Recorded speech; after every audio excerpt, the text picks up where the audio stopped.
عليكم ورحمة الله وبركاته.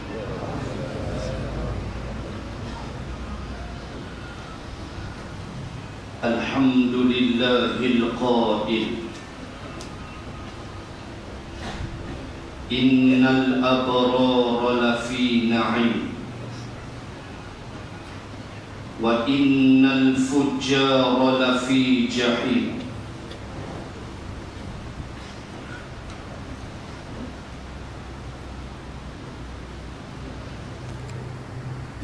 Masuk bilik taklih. Alhamdulillahil qail innal abrara lafi na'im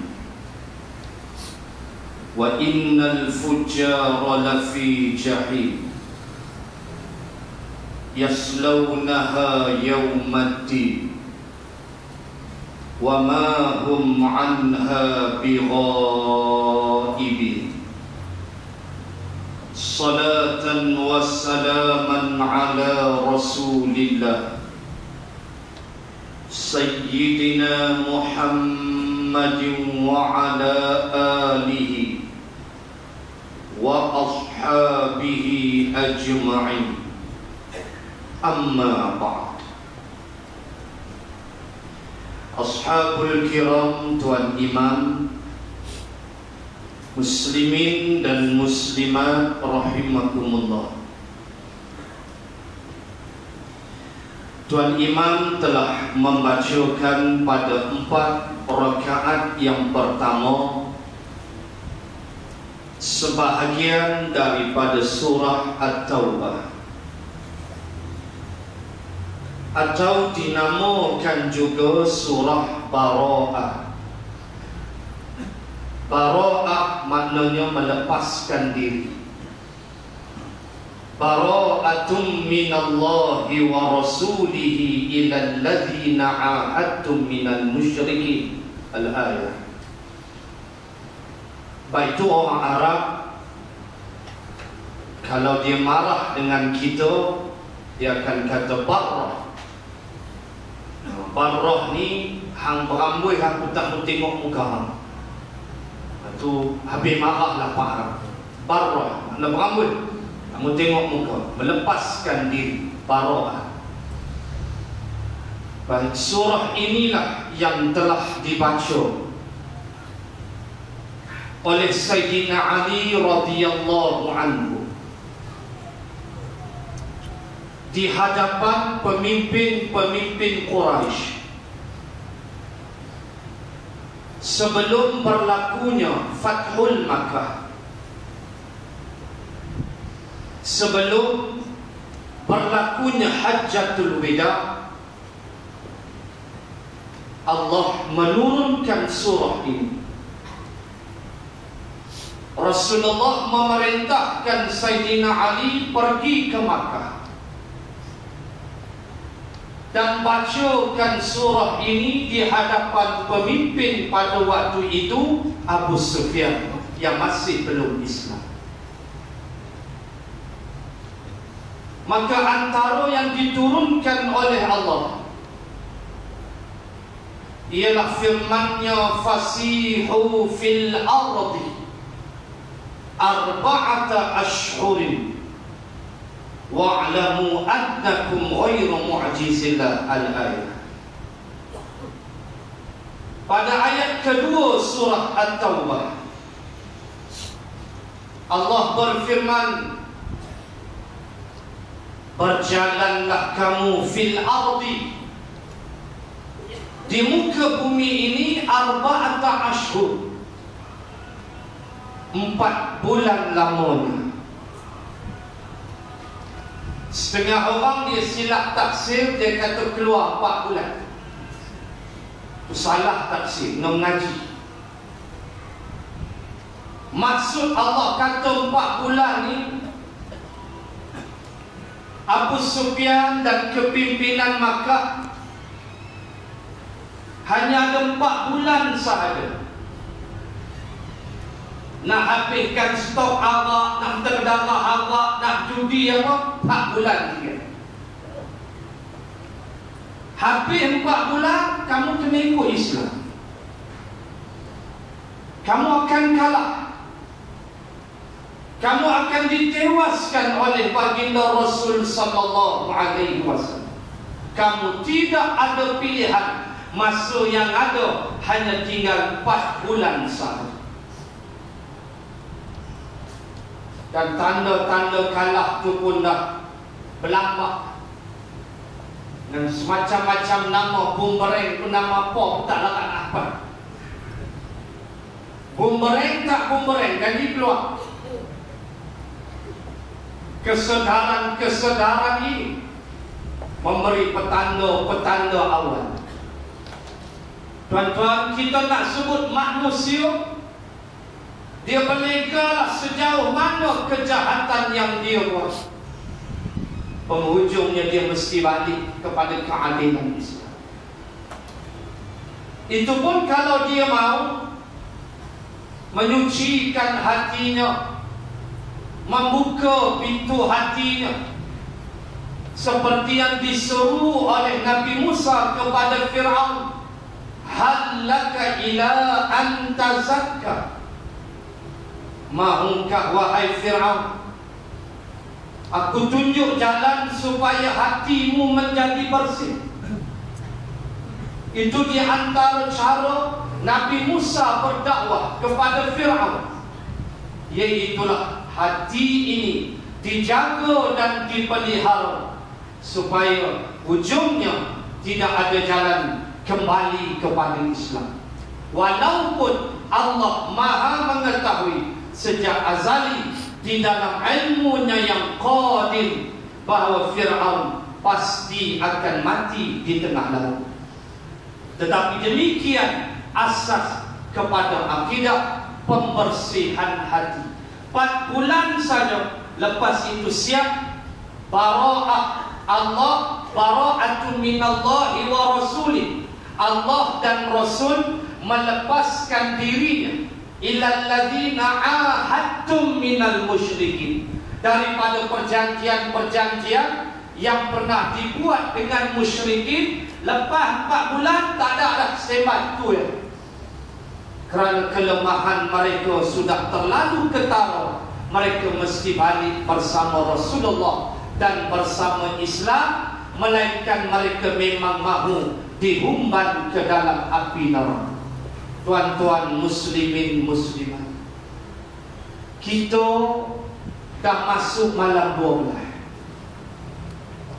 Sebelah hari dah beribadah sehabis tenaga, sehabis harap, supaya kita masuk dalam golongan manusia yang dicintai Allah Subhanahu wa ta'ala. Teringat kita akan suatu dialog yang berlaku di antara Allah Subhanahu wa ta'ala dan Nabi Musa alaihi salam. Wa kallamallahu Musa taklima. Allah cakap dengan Nabi Musa taklima, cakap sungguh. Oh, Nabi Musa ni Musa kalam Allah, Nabi Musa yang bercakap dengan Allah. Tengok zat tak boleh, cakap boleh. Walaupun ada keinginan Nabi Musa untuk melihat zat Allah, Allah tak izin. Tu baca dalam Suratul A'raf, kisah di Tursaina. Satu hari Nabi Musa tanya Allah, Ya Rabbi, man abghadu khalqika ilaik. Wahai Tuhanku, man siapakah abghadu khalqika ilaik, makhluk ciptaanmu yang paling engkau murkai, yang paling engkau benci. Ghadab, marah. Bila sebut abghadu ada alif depan, maka dia jadi terlalu marah. Siapa dia makhluk ciptaanmu ya Allah yang paling kamu benci, paling kamu marah? Nabi Musa tanya Allah. Allah jawab, 4 jenis orang tak berlindung ya Allah. 4 jenis manusia ni aku paling benci, aku paling murka, kata Allah. 4 jenis manusia ini, na'udzubillah.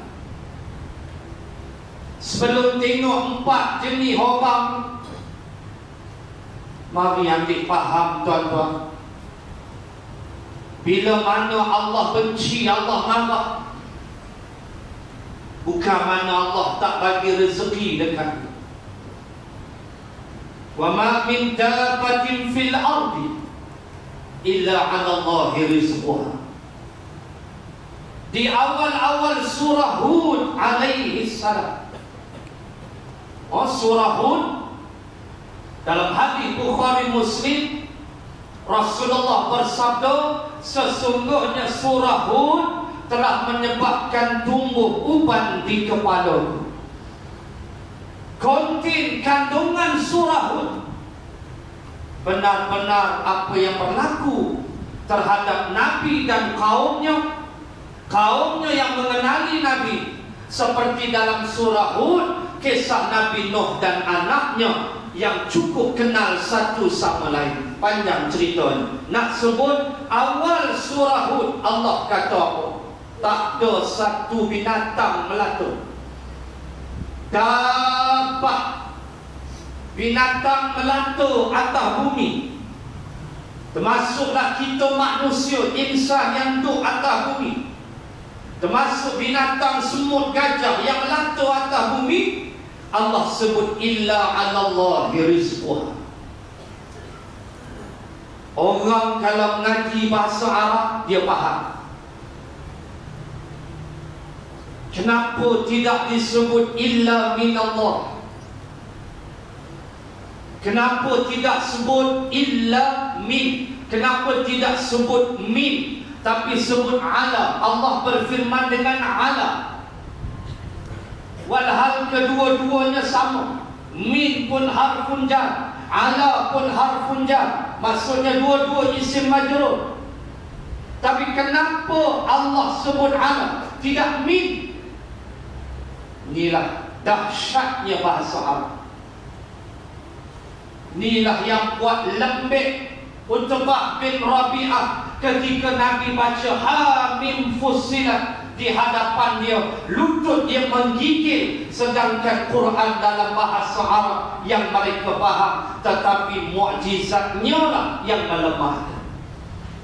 Wa innaka la'ala wa innaka latulaqqal Qur'ana min ladun hakimin alim. Sesungguhnya engkau wahai Muhammad, memang kami persiapkan dirimu, jiwamu untuk menerima Al-Quran min ladun, yang datang daripada sisi Tuhan, hakimin alim, yang maha bijaksana lagi maha mengetahui. Kenapa ala tidak min?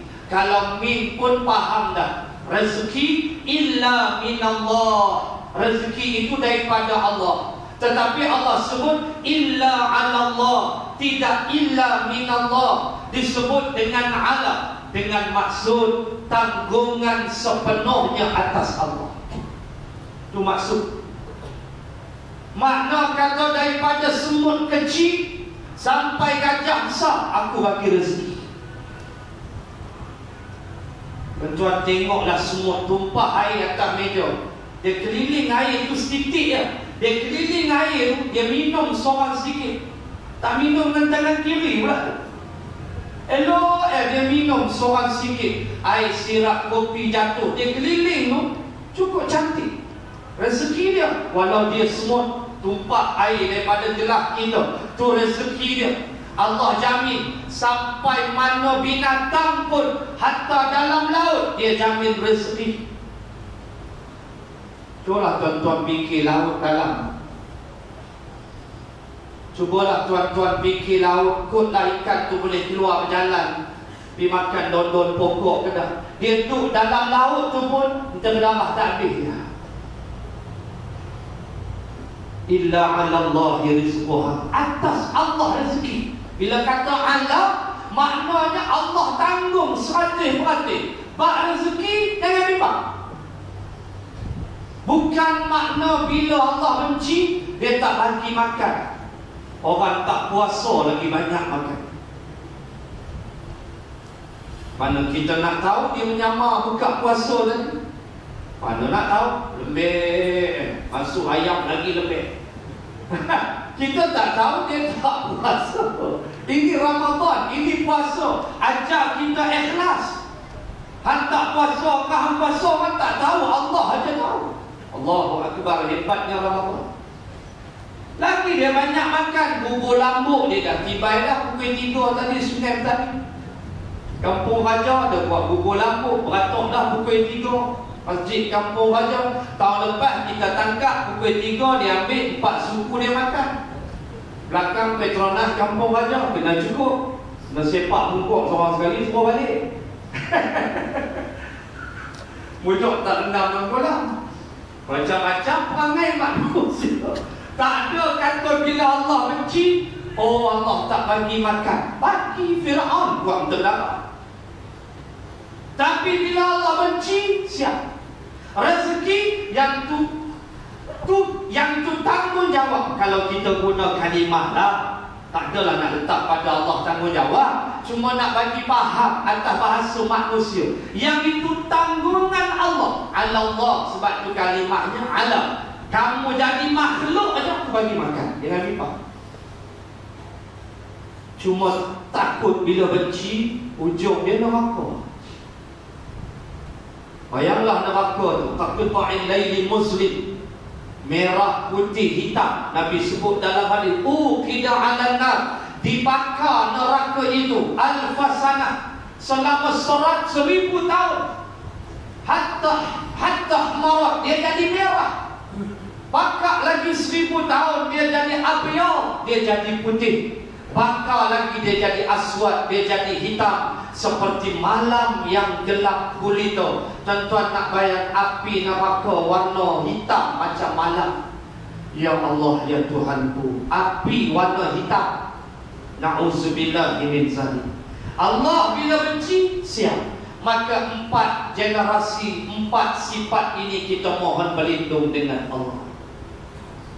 Bila Nabi Musa tanya, man abghadhu khalqika ilai, siapa dia manusia yang paling engkau benci, paling engkau murka ya Allah? Ya Musa, al-awwal man takabbara qalbuhu. Wahai Musa, pertama-tamanya man takabbara qalbuhu, mereka yang qalbuhu, hati dia takabbur, sombong.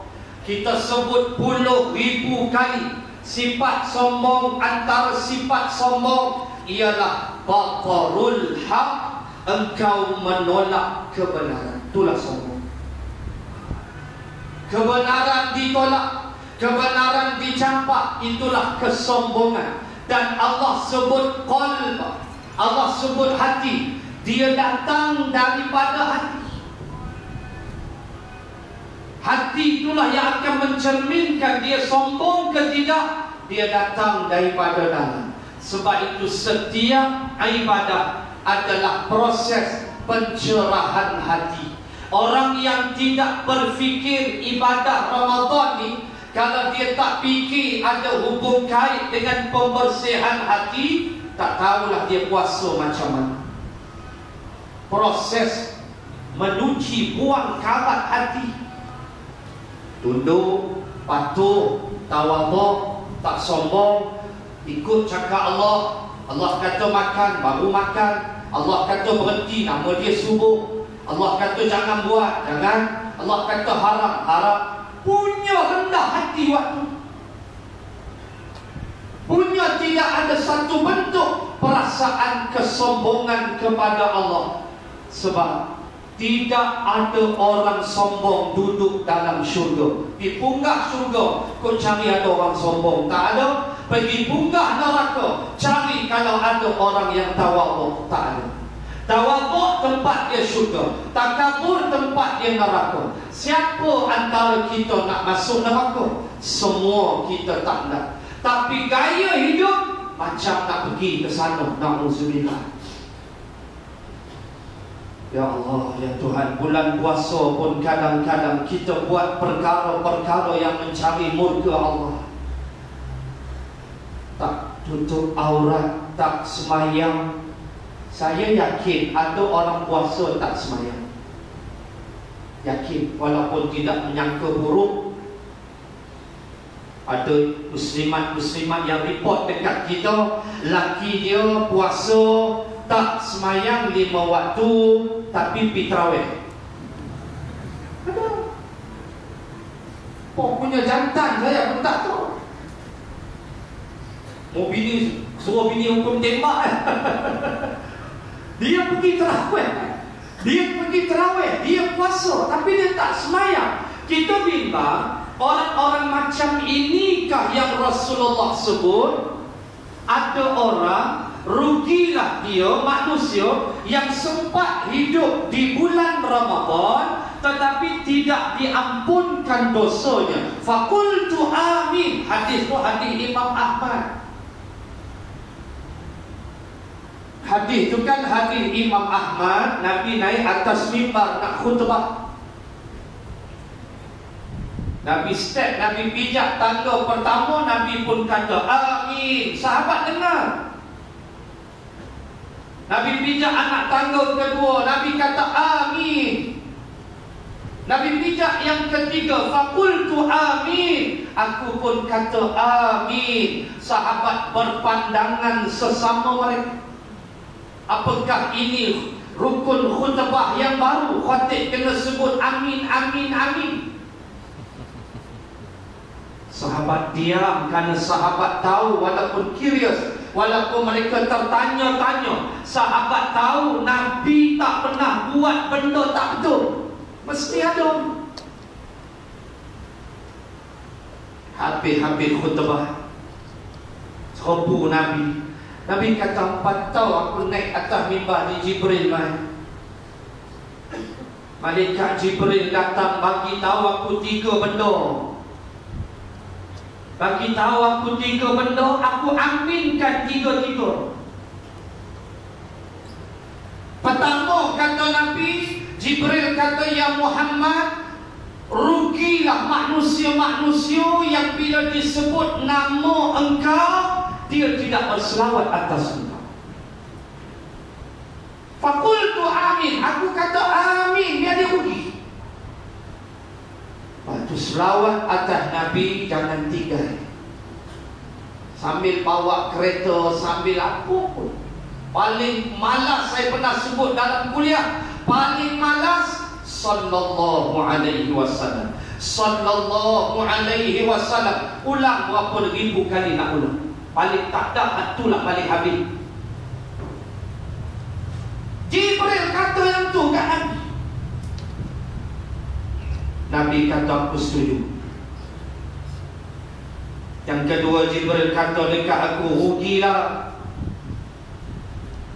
orang yang sempat hidup bersama kedua mak bapak dia, tapi dosa dia Allah tak ampun. Dia hidup, mak bapak dia ada. Dia sempat hidup ketika mak bapak dia ada, tapi dosa dia tidak terampun, kata Jibril. Faqultu amin. Aku kata amin.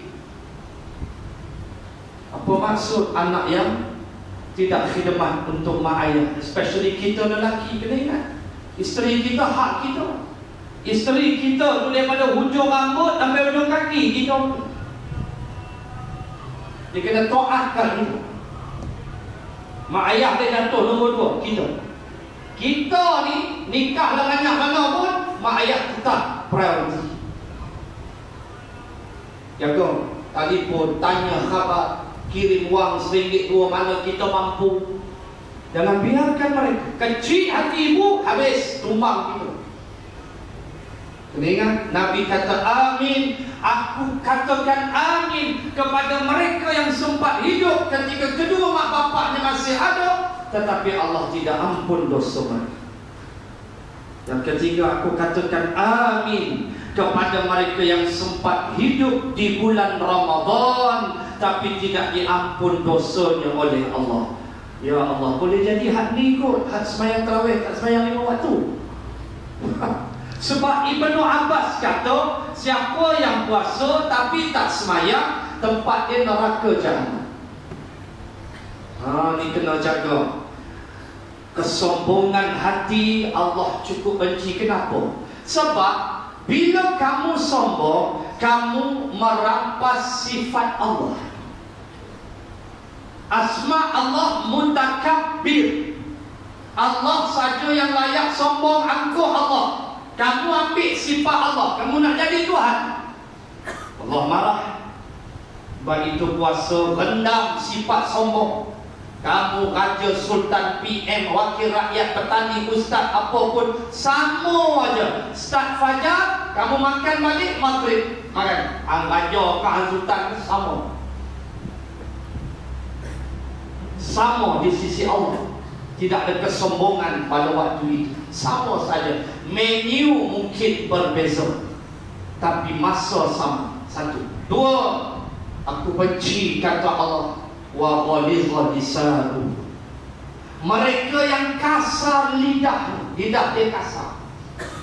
Ma makna lidah kasar?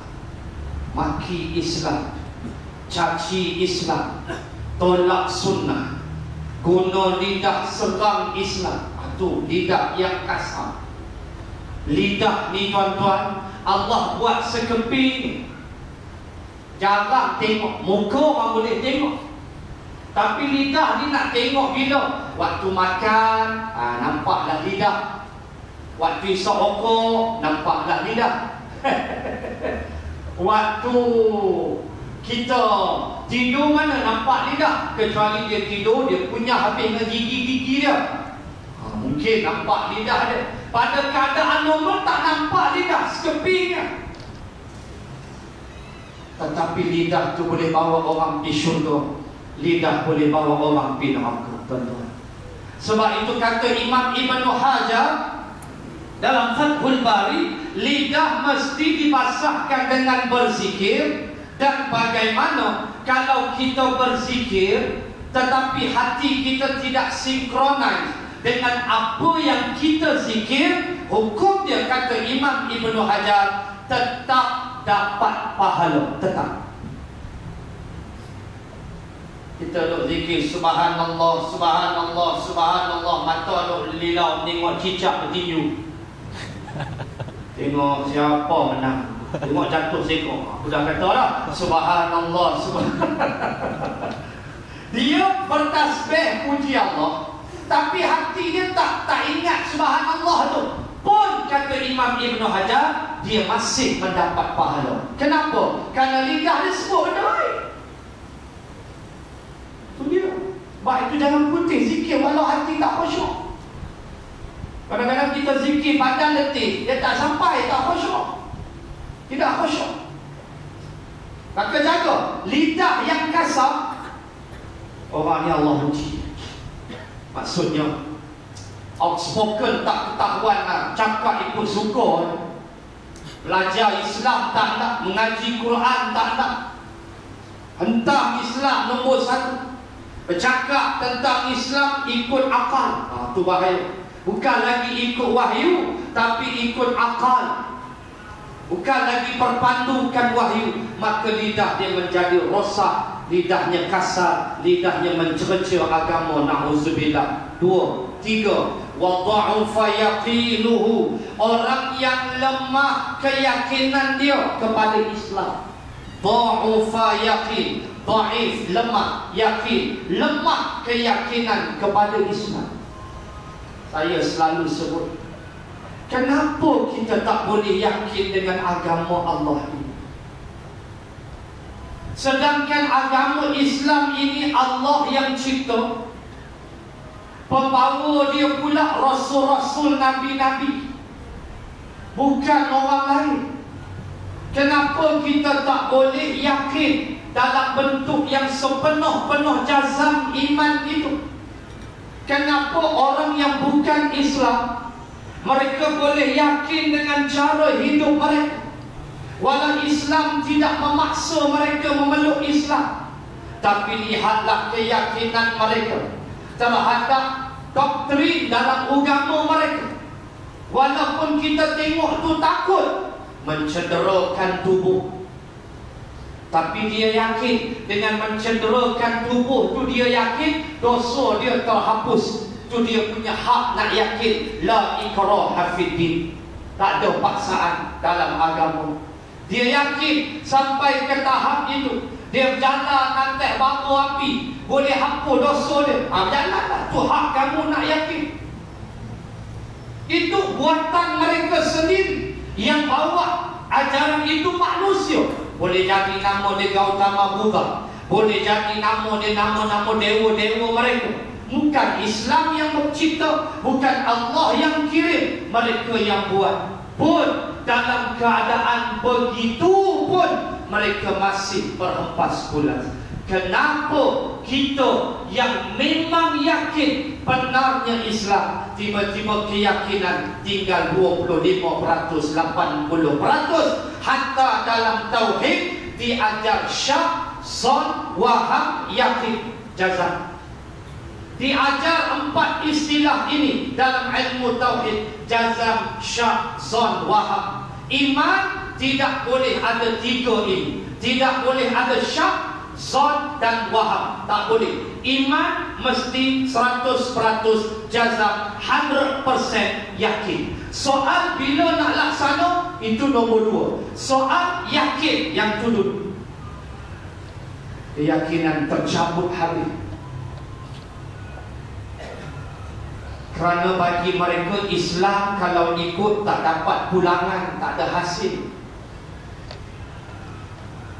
Tu Allah dah sebut dah, lau kana 'aradan qariban wa safaran qasidan lattaba'uk walakin ba'udat 'alaihim asy-syuqqa. Al-ayat surah Taubah. Allah kata, kalaulah perjuangan Islam ini, perjuangan kita nak bawa Islam ni tuan-tuan, kita sebut banyak kali dah, bukan senang. Kita nak letak hukum Allah di tempat dia tuan-tuan, bukan senang, bukan mudah. Kita nak letak Islam memerintah dalam Malaysia ni bukan mudah tuan-tuan. Cabaran-cabarannya semakin dahsyat. Tok Guru ni Aziz sebut bagian, Kapal Sing sebut bagian. Cabaran walau dalam bentuk pakatan, ini mesti ditangani dengan baik. Tuan-tuan, kita menghadapi ini dengan penuh kesabaran, memohon pertolongan kepada Allah agar Allah melembutkan hati-hati mereka, agar Allah melembutkan hati orang yang tak senang dengan hukum Allah Subhanahu wa ta'ala, walau dia seorang Islam sekalipun. Payah. Sebab Allah beritahu dah, ayat tu Imam baca tadi, lau kana 'aradan qariban, kalaulah perjuangan Islam ini kemenangan dia qarib, cepat, hampir, cepat sangat menang, qariban, wasafaran qasidan, dan perjalanan dia tu singkat, lattaba'u. Allah kata, ramai orang masuk, ramai orang ikutmu wahai Muhammad, ramai orang join Nabi Muhammad, ramai orang akan berjuang bersama Nabi ketika Nabi masih hidup. Tapi dia jauh, walakin ba'udat 'alaihim asy-syuqqa. Jangan kata jauh, kata Allah, 'alaihim asy-syuqqa, artinya syuqqa, musyaqqa, kesusahan. Apa jadi pada Abi Adam? Abi Adam dengan tudung dia, duta tudung habis. Alasan yang diberi, tudung tak laku. Itu alasan. Sebenarnya kawan, dah masuk part tu aja. Dan dia menjawab, kemas, rezeki Allah bagi, bagus kemas. Padahal dengan tak ketahuan, kemas. Tuan-tuan, ini cabaran-cabaran. Belum lagi hak lain, kita tak dengar cerita lagi hak lain. Ugutan macam-macam, seperti ugutan SMS yang diterima oleh Tamrin Ghaffar Baba. Ketika nak ke Kelantan berceramah bersama AB dengan Tok Guru, dia menerima SMS ugutan supaya jangan membongkar penyelewengan. Dia peduli apa? Dia kata aku tetap akan bantu perjuangan Islam. Tu Allah buka satu. Kena ambil masuk tuan-tuan. Lujim-lujim bumbareng di mana kita nak fikir? Iya, tak ada terfikir. Mana nak fikir bumbareng TikTok je. Letak jawatan saya hafalkan nama aku tak peduli, yang penting keluar. Amerika, bumereng kah, Al-Hakim Lujim kah, yang penting keluar tu. Tuan-tuan, lambat ambil masuk. Tapi kita yakin tuan-tuan, kita yakin sungguh bahawa dia sampai nanti masanya. Boleh jadi kita tak ada anak cucu kita, tapi yakinlah. Keyakinan ini yang Allah dah. Dan Allah benci orang yang dhaif, lemah keyakinan. Walau mereka tidak Islam, mereka Dayak macam-macam agama mereka, tetapi soal menjunjung keadilan, menentang kebatilan, yang ini Rasulullah ambil bahagian dalam perjanjian Fudul di kota Makkah. Nabi waktu remaja join Abu Jahal. Nabi duduk semeja dengan Abu Jahal dalam perjanjian Fudul, mempertahankan Makkah daripada serangan orang luar. Ketika itu Nabi turut sama hadir memeterai, setuju dengan perjanjian, walaupun pemimpinnya Abu Jahal hantu raya. Ini yang Islam letak. Tuan-tuan kaji ayat-ayat hukum dalam Quran dengan ayat-ayat menegakkan keadilan, mana banyak? Buat kajian lama, tentulah banyak ayat yang menegakkan keadilan daripada ayat hukum. Ayat hukum tak banyak. Ayat suruh jangan khianat, jangan zalim orang, tegakkan keadilan, berikan hak pada yang mempunyai. Yang dikira tengok, ni royalty berapa sapu Sultan Kelantan dah sign berapa bodoh ke minta. Tuan-tuan, ni benda dia.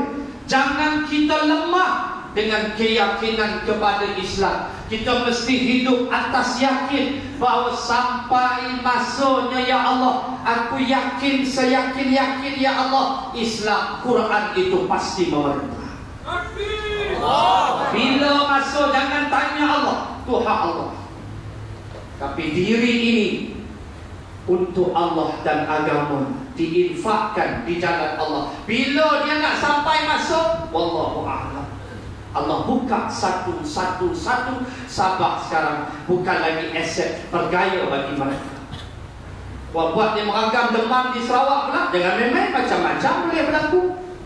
Ini apa yang penting, kita terus yakin dengan Islam dan berdoa Allah buka jalan, insya-Allah. Allah bagi faham orang-orang bukan Islam, mereka hendak pada hukum Islam, insya-Allah. Itu yakin kita pada Allah, sebab Allah yang memegang hati-hati mereka.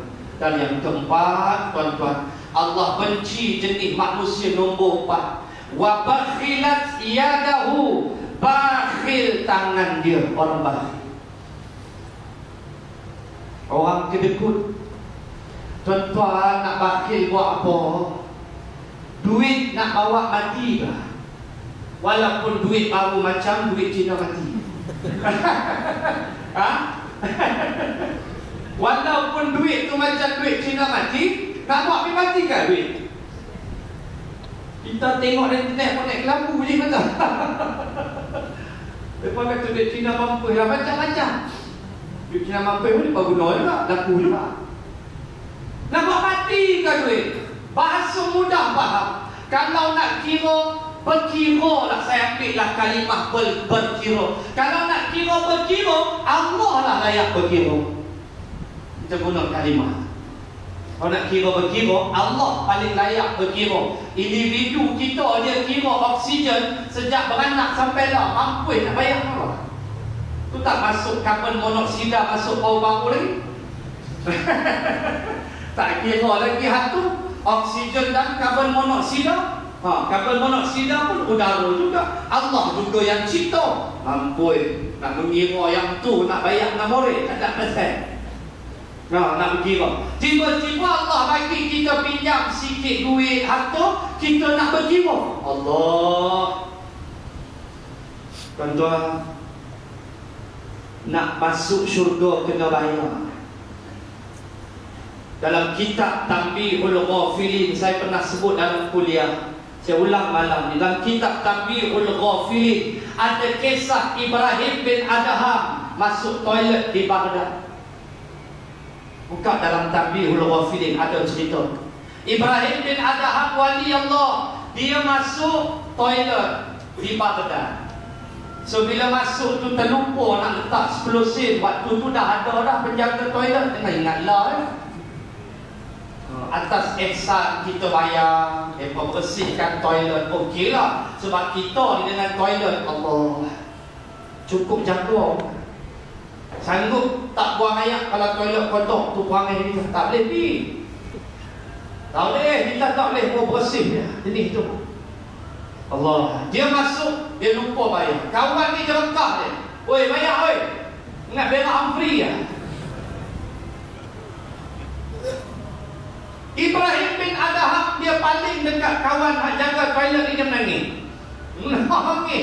Nangis. Member ni kata hanya nak duk berlakon dengan aku. Tak ada duit apa, aku bagi free masuk.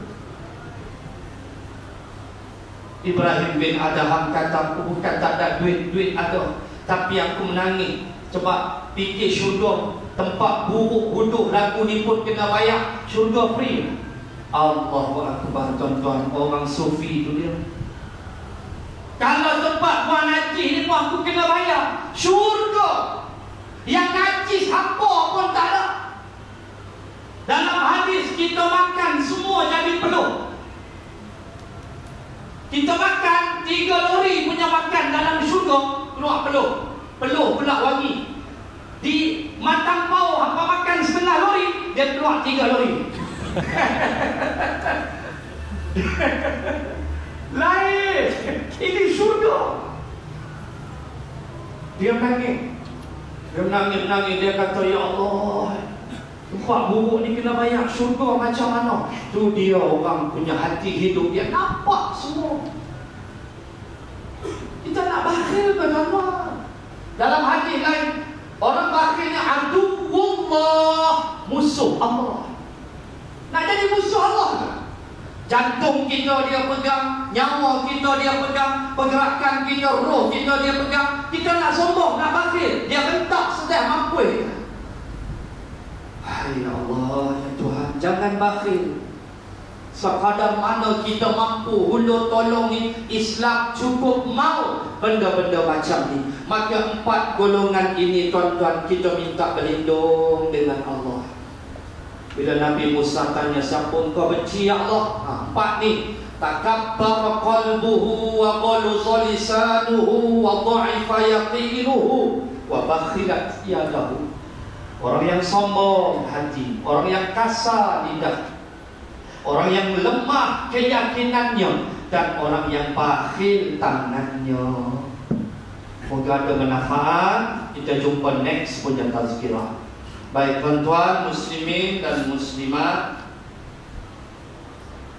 pihak masjid minta tolong saya umumkan kutipan untuk disumbangkan kepada anak yatim, fakir miskin, ibu tunggal dan pelajar-pelajar sekolah agama seluruh kampung pertama pada 2 hari bulan 7 jam 6 petang. 2 hari bulan 7 hari Khamis ada event di masjid jam 6 petang untuk beri duit raya bantuan kepada anak-anak yatim, fakir miskin dan pelajar-pelajar sekolah agama di seluruh kampung pertama. Mohon bantuan tuan-tuan muslimin dan muslimat. Saya selalu sebut, infak bulan Ramadan takkan sama bulan lain. Kena ingat tu. Setiap detik Ramadan, setiap saat jarum jam kita bergerak, setiap saat itu nilai sebab dia Ramadan. Kan macam bulan Syakban bulan lain, dia Ramadan. Maka setiap pusingan jam itu nilai yang tidak terhitung.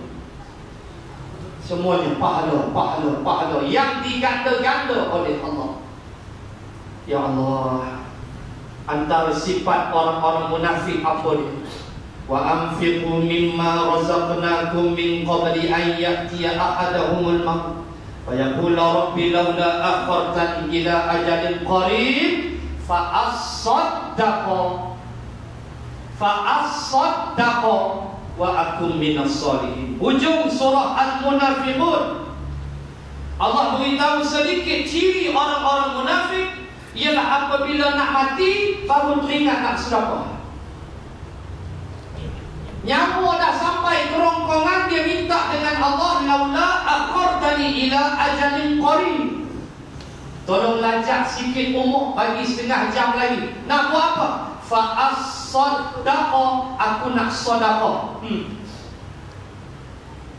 Wa aku minas solihin, aku nak buat amal soleh. Tak ada dia pasal wala ya'khirallah nafsan iza ja'a ajaluha, sampai masa qalu jalan-jalan, tak ada masa nak sedekah. Cuma ayat tu nak ajar antara ciri kemunafikan ialah dia bakhil dan dia nak mati baru teringat, sedangkan dia punya harta yang banyak. So kita tolong anak yatim, tuan-tuan. Berapa kali saya sebut hadis anak yatim, berapa kali kita sebut kelebihan meragikan anak yatim. Saya bela anak yatim dah 2 orang saya bela. Sekadar mampu saya. Yang seorang tu dah sekolah menengah dah, kira dah lepas lah. Yang seorang lagi masih 6 tahun. Ayah dia meninggal, dia dalam perut mak dia. Saya bela sampai lah. Kau jangan ingat pukimin mak dia. Kalau mak dia cut, tak ada kemen mak dia, tak ada. Saya ikhlas seadanya. Tolong bantu bagi duit raya beli baju sekolah ni, tahun depan nak sekolah darjah 1. Kita dah set dah nak beli baju sekolah untuk dia, tolong takak mana mampu. Sebab anak yatim ni bila kita jaga dia, ya Allah ya Rahman ya Karim. Wa yas'alunaka 'anil yatama qul islahul lahum khair. Dalam Al-Baqarah Allah kata, mereka bertanya kepadamu wahai Muhammad tentang anak yatim, katakanlah berbuat baik kepada mereka itu satu benda yang cukup sama. Allah cukup suka. Qul islah, buat baik pada mereka, bagi bantuan dan sebagainya. Sekadar mana tuan-tuan mampu, seperti mana biasa selepas kita solat tarawih, sejadah di belakang, tong di belakang, tuan-tuan tolong sekadar mana mampu untuk kita biayai belanja seronok mereka anak-anak yatim dan juga ibu tunggal dan pelajar-pelajar sekolah agama di kampung pertama ini. Jumpa kuliah yang seterusnya pada hari Isnin 6 hari bulan insya-Allah. Wabillahi taufiq wal hidayah. Assalamualaikum warahmatullahi wabarakatuh. Allahu akbar. Allahu akbar.